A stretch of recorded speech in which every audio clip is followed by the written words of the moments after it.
یکی از برادرها سوال کرده، میگه ما در یک مسجد رفتیم، میخواستیم که 2 نفر جماعت کنیم. یک شخص یک سفید میگه ما را گفت که در اینجا مسجد جماعت شده، دیگه جماعت نمیشه، این خو مسجد خورده است، مثلا در مسجد کلان چند دفعه جماعت میشه، حال جماعت ما خلاص شده، اگر جماعت میکنین برین بیرون از مسجد جماعت کنین. آیا این درست بوده؟ یعنی الجواب غلط بوده.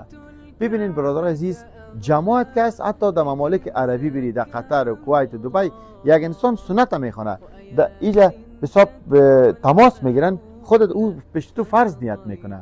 یعنی خلاصی از این چقدر آیات کس و احادیث رسول الله کس بدون جماعت حتی نماز مرد نمیشه.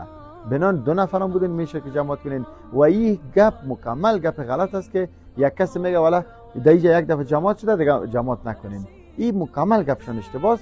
ان شاء الله جوانای عزیز نمازتون بدون جماعت نخونین، ولو که 2 نفر باشین، 3 نفر باشین، در دفتر باشین، در سفر باشین، در مسجد باشین، در راه باشین، در هر جای 3 جوان یا 2 جوان یک جای شد جماعت بکنین. جزاکم الله. سلام علیکم و رحمت الله.